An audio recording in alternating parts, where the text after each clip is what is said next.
Next on Worcester News tonight, thieves steal money from a church selling Christmas trees to raise money to help feed the hungry. Plus, meet the newest member of Assumption College soccer, how the 9-year-old is having an impact on the team.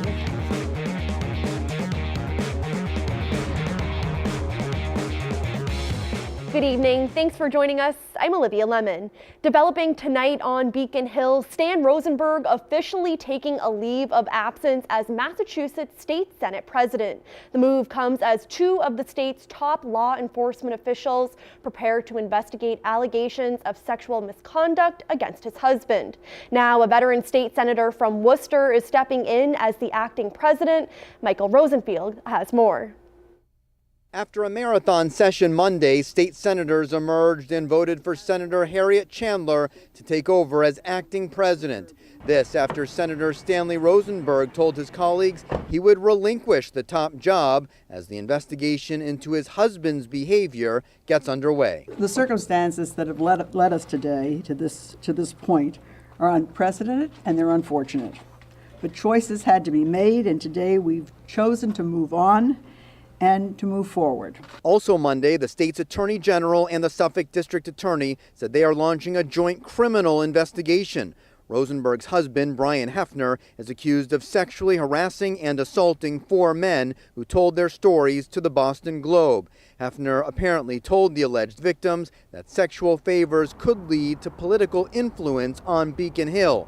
An internal investigation into the office of the Senate President will also take place. The Senate's ability to act here is limited to violations of our rules or the improper conduct of a member or the staff. Michael Rosenfield, Worcester News Tonight. For 15 years, the Christ Lutheran Church in West Boylston has been selling Christmas trees to raise money to help feed the hungry. This past weekend, money in the collection box was stolen. Church Council President Alan Lambert says the box was pried open and whatever money was inside was taken. The trees sell for $35 and all proceeds are donated to Worcester charities. Doing this is the 15th year. We've never had to worry about the security of the money. So it was a little disappointing, but you just move on. The payment box is checked and emptied daily. Lambert says police have been notified and anyone with any information should call them. 3 former guards at Bridgewater State Hospital go on trial tomorrow in the 2009 death of an inmate. The 3 guards face involuntary manslaughter charges in the death of Charlton's Joshua Messier. He was being treated at Bridgewater for schizophrenia. Joshua suffered heart failure when the guards forcefully strapped him to a bed. In 2010, prosecutors determined there was insufficient evidence to pursue criminal charges. But in 2014, then Attorney General Martha Coakley appointed a special prosecutor who determined there were grounds for charges. The Southbridge man missing for the last week has been found in another state. Southbridge police say Dennis Gahagan has returned and is safe. A silver alert was issued last Monday for the 64-year-old man. He suffers from serious memory impairment. Police say he is now safe at home. Soccer season may be over, but one local college is already planning ahead for next year. Today, Assumption College made a big signing. The 9-year-old player suffers from Crohn's disease, and he'll be a big part of the Assumption Greyhound soccer team. Our Cam Jandrow joins us live now with more on the young boy's story. Cam? Yeah, Olivia, for 2 years, Walter Corbett has been battling Crohn's disease, and it's really thrown a wrench into his childhood. But today, he was able to sign with the Assumption Greyhounds and begin an unbelievable experience. The Assumption College men's soccer team welcomes their newest team member Monday, 9-year-old Walter Corbett. 3, 2, 1. House!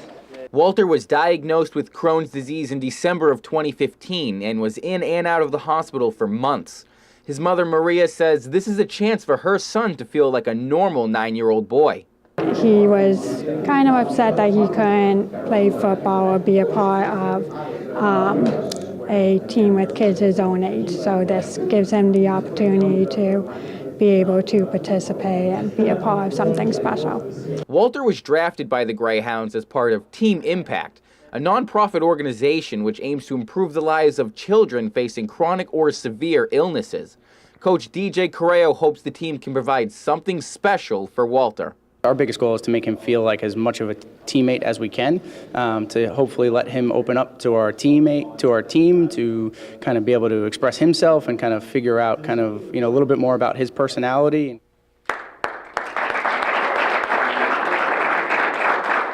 After signing his national letter of intent, Walter will be able to attend the team's games, practices, and events this year.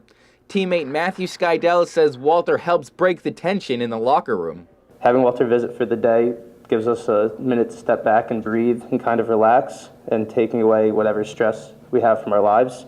Now officially a Greyhound, Walter says he has 2 goals. To have fun and get better at playing soccer.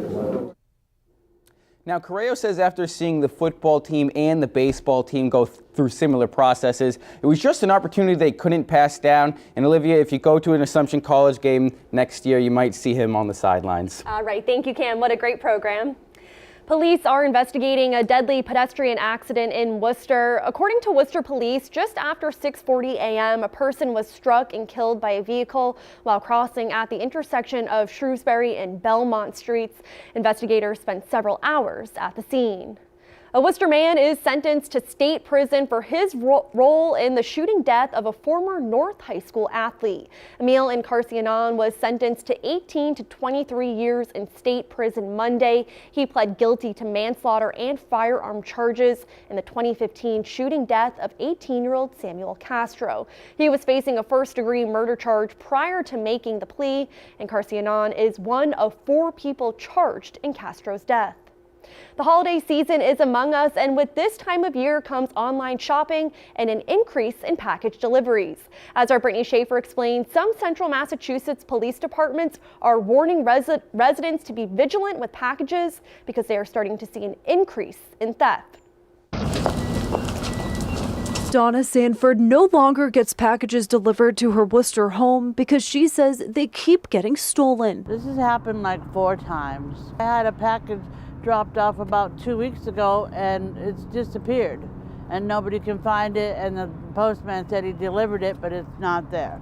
Sanford now drives to the post office to get packages she orders online. I want my merchandise. I don't like to go shopping with all the crowds anymore.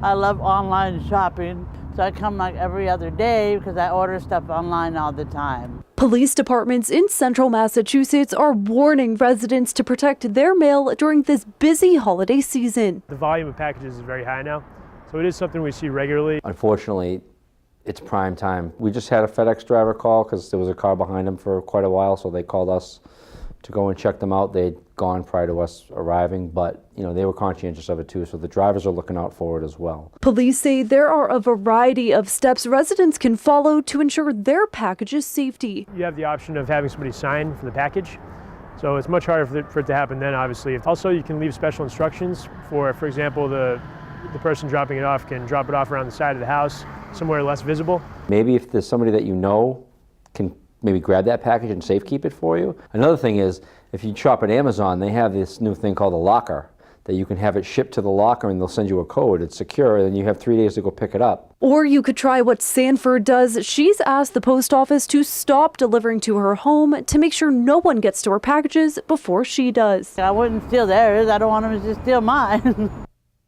Now, police say if you think your package has been stolen, to first contact your local post office to make sure, and then to contact police. Brittany Schaefer, Worcester News Tonight.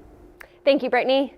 A Westborough woman is pleading for the return of her deceased mother's rings. She says the rings were stolen out of her gym locker last week and wants whoever took them to come forward, no questions asked. Our Roslyn Flaherty has more on the woman's message. There's never been a day I didn't have them on. Courtney Balacco lost her mom to cancer almost 11 years ago. She's worn her wedding and engagement rings ever since. It's like having her with me every day, and it's one of the very few things I have had left of her. But late last week, Balacco says someone stole the rings from her gym locker at Lifetime Athletic in Framingham. She always takes them off when she exercises. I immediately knew something was wrong because I saw that the lock to open it had been turned to the unlock position. The Westborough woman says she searched everywhere in the gym and didn't want to accept the fact they were taken. When I left the gym, then it was kind of acknowledging that they were really gone. Bellocco just wants the rings back, no questions asked. She posted her plea on Facebook where it got 11,000 shares.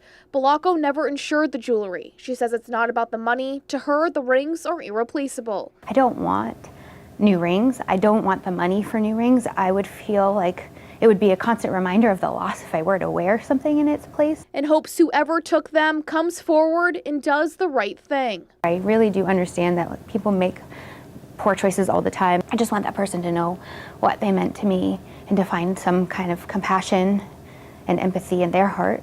Rosalind Flaherty, Worcester News Tonight.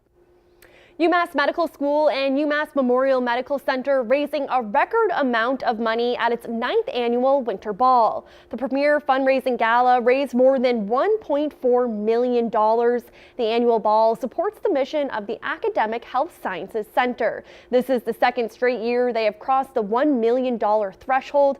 The event has raised nearly $6 million since 2009. This year, the funds raised will go towards the neonatal intensive care